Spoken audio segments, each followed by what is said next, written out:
ವಿಶ್ವಾಸ ಕೊಟ್ಟಿರೋದ್ರಿಂದ ಇಲ್ಲಿ ಈ ಕೆಲಸ ಪ್ರಾರಂಭ ಆಯ್ತು. ಈಗ 1.5 ನಂಗೆ ಅನ್ಸೋ ಮಟ್ಟಿಗೆ 3-4 ತಿಂಗಳಾಯ್ತು. ಇದ್ರಲ್ಲಿ ಎಷ್ಟು ಬದಲಾವಣೆ ಆಗೈತೆ ಅನ್ನೋದು ನಿಮ್ ಕಣ್ಣಿಗೆ ಕಾಣಿಸ್ತೇವೆ. ಅಜ್ಜಾರ ಅಂತಿದ್ರು ಬಾಯ್ಲರ್ ಪೂಜಾಕ್ ಹೋದಾಗ, ನಿರ್ಸೋ ಶೆಫ್ಗಳು ಅಂತಿದ್ರು ಅಕ್ಕ ಇಲ್ಲಿ ನಡೆಯಕ್ ಬರ್ತಿರ್ಲಿಲ್ಲ, ಈಗ ಹೆಂಗ್ ಕಾಂಕ್ರೀಟ್ ಬೆಡ್ ಆಗೈತಿ ಅಂತ ಹೇಳಿದ್ರು.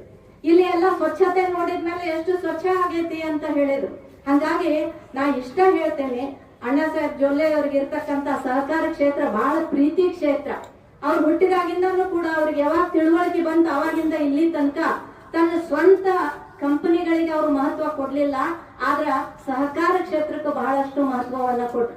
ಸಹಕಾರ ಕ್ಷೇತ್ರದಲ್ಲಿ ನಮ್ಮ ಬೀರೇಶ್ವರ ಸಂಸ್ಥೆ ಇರ್ಬೋದು, ಆ ಮುಳುಗ್ತಕ್ಕಂತ ಹಸಿರ್ನಾಥ್ ಸಕ್ಕರೆ ಕಾರ್ಖಾನೆ ಇರ್ಬೋದು, ಕಷ್ಟದಲ್ಲಿ ಇರ್ತಕ್ಕಂತ ಹೀರಾ ಶುಗರ್ಸ್ ಇರ್ಬೋದು, ನಾ ಅವ್ರಿಗೆ ಹೇಳ್ತಿರ್ತೇನೆ ಏನ್ ಹುಚ್ಚ ಧೈರ್ಯ ಮಾಡಿ ತಗೊಳಕತ್ತೀರಿ ಅಂತೇಳಿ. ಯಾಕಂದ್ರೆ 1 ಕೋಟಿ ಅಲ್ಲ 2 ಕೋಟಿ ಅಲ್ಲ 100 ಕೋಟಿ ಬಂಡವಾಳ ಹಾಕಬೇಕಾಗ್ತಿತ್ತು. ನಾವ್ ಇಲ್ಲಿ ಕೆಲಸ ಮಾಡ್ಬೇಕಾದ್ರ, ಸೇವಾ ಮಾಡ್ಬೇಕಾದ್ರ ಬಂಡವಾಳ ಇಲ್ಲ ಅಂದ್ರ ಏನೂ ಮಾಡಕ್ ಸಾಧ್ಯ ಇಲ್ಲ. ಬಂಡವಾಳ ಇಲ್ಲ ಅಂತಂದ್ರ ಕಾರ್ಮಿಕರಿಗೆ ನಾವು ಏನು ಸಮಾಧಾನ ಕೊಡಕ್ ಸಾಧ್ಯ ಇಲ್ಲ. ಬಂಡವಾಳ ಇಲ್ಲ ಅಂದ್ರೆ ನಾವು ರೈತರಿಗೆ ನ್ಯಾಯ ಕೊಡಕ್ ಸಾಧ್ಯ ಇಲ್ಲ. ಯಾವಾಗ ನಾವು ಬಂಡವಾಳ ಹಾಕಿ ಪ್ರಾರಂಭ ಮಾಡ್ತೇವೆ, ಅದಕ್ಕೆ ಹೇಳಿದೆ 100 ಕೋಟಿ ಹಾಕಾಕತ್ತಿರಲ್ಲ, ಎಷ್ಟು ಹುಚ್ಚು ಧೈರ್ಯ ಮಾಡಾಕತ್ತೀರಿ ಅಂತ ನಾ ಜಗಳ ಇರ್ತಿರ್ತೇನೆ ಅವ್ರ ಜೋಡಿ. ಅವ್ರು ಹೇಳ್ತಾರ ಇಲ್ಲ ನಮಗೊಂದು ಅವಕಾಶ ಸಿಕ್ಕೆ ತಿಳ್ಕೊರಿ, ಹಲ್ಸಿದ್ನಾಥ್ ಸ್ವಾಮಿ ಅವಕಾಶದಿಂದ ನಾವು ಹಲ್ಸಿದ್ನಾಥ್ ಫ್ಯಾಕ್ಟ್ರಿ ಜೀರ್ಣೋದ ಉದ್ಧಾರ ಮಾಡಿದ್ರ ಇಲ್ಲಿ ಅಪ್ಪನಗೌಡ್ರ ಅಜ್ಜಾರ್ದು ಏನಾದ್ರ ಮನಸ್ಸಿನಾಗ ಇರ್ಬೇಕು. ಇದು ಅಣ್ಣಾ ಸಾಹೇಬ್ರ ಕಡೆ ಹೋದ್ರ ಇದು ಊರ್ಜಿತಾವಸ್ಥೆಗೆ ಬರ್ತೈತಿ, ಮತ್ತೆ ಭಾರತದೊಳಗೆ ನಂಬರ್ 1 ಕಾರ್ಖಾನೆ ಮಾಡುವಂತ ಒಂದು ಅವಕಾಶ ನಮಗ್ ಬರ್ತೈತಿ ಅಂತ. ಅದಕ್ಕೆ ನಾ ಎಲ್ಲ ನನ್ನ ಅಧ್ಯಕ್ಷರು ಉಪಾಧ್ಯಕ್ಷರು ನಮ್ಮ ಎಲ್ಲಾ ಡೈರೆಕ್ಟರ್ಸ್ ಗಳಿಗೆ ನಾವು ಜೊಲ್ಲೆ ಕುಟುಂಬದಿಂದ ಅಭಿನಂದನೆಯನ್ನ ಸಲ್ಲಿಸ್ತೇವೆ. ನೀವೆಲ್ಲಾರು ಮನಸ್ಸು ಮಾಡಿ ನಮ್ಮ ಮೇಲೆ ವಿಶ್ವಾಸ ಇಟ್ರಿ, ಅದಕ್ಕೆ ನಾವು ಇದೆಲ್ಲಾನು ಕೂಡ ಮಾಡಕ್ ಸಾಧ್ಯ ಆಯ್ತು. ಹಾಗಾಗಿ ನಿಮ್ಗೆಲ್ರಿಗೂ ಕೂಡ ನಾನು ಮನ ತುಂಬಿದ ಅಭಿನಂದನೆಗಳನ್ನ ನಾನು ಸಲ್ಲಿಸ್ತೇನೆ ಅಂತ ಹೇಳಿ ಈ ಮಾತನ್ನ ನಾನು ಬಯಸ್ತಾ ಇದ್ದೇನೆ.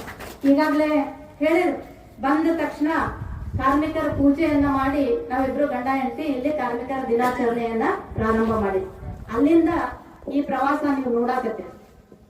ಅವಾಗ ಕಾರ್ಮಿಕರಿಗೆ 7ನೇ ವೇತನೆಯನ್ನ ನಾವೆಲ್ಲರೂ ಕೂಡಿ ಜಾಹೀರು ಮಾಡಿದ್ವಿ.